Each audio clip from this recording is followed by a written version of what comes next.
নমস্কার বন্ধুরা, আজকে আমি তোমাদের পাঠ করে শোনাচ্ছি ঈশপের গল্প থেকে ষাঁড় ও ছাগল। বনের রাজা সিংহ, বনের মধ্যে তার সমকক্ষ কেউ নেই। রাজ্যে দারুণ প্রতাপ তার, কাউকে পরোয়া করে না। যখন তখন জন্তুদের তাড়া করে ব্যতিব্যস্ত করে তোলে। সিংহ শক্তিশালী, তাকে আক্রমণ করতে সাহস পায় না অন্য পশুরা, চুপচাপ অত্যাচার সহ্য করে। একদিন সিংহ পেছনে লাগলো এক ষাঁড়ের।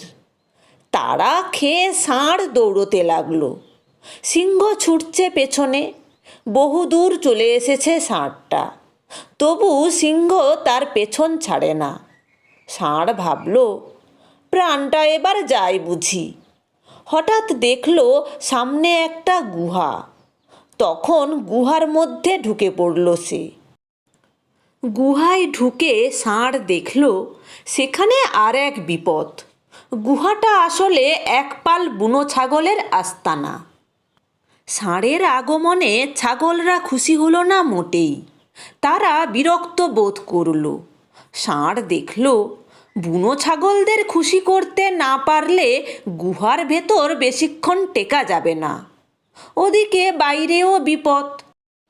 সিংহ মহারাজ ওত পেতে বসে আছে।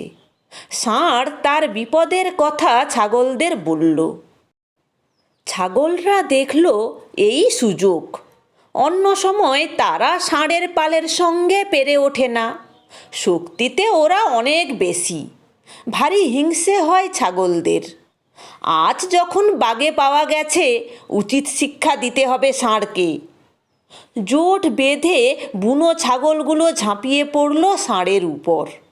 ছোট হলেও তাদের শিং বেশ ধারালো। তারা সকলে ঢু মেরে অস্থির করে তুলল ষাঁড়কে।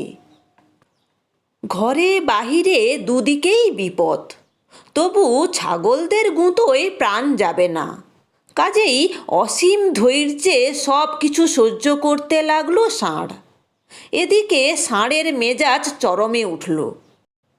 একসময় নিজের মনেই বলে উঠল, বাগে পেয়ে তোমরা আমার উপর অত্যাচার করছো বটে, ভেবো না তোমাদের আমি ভয় পাই। একবার সিংহটা চলে যাক, তখন তোমাদের বুঝিয়ে দেব ষাঁড়ের সঙ্গে ছাগলের শক্তির তফাৎটা কোথায়।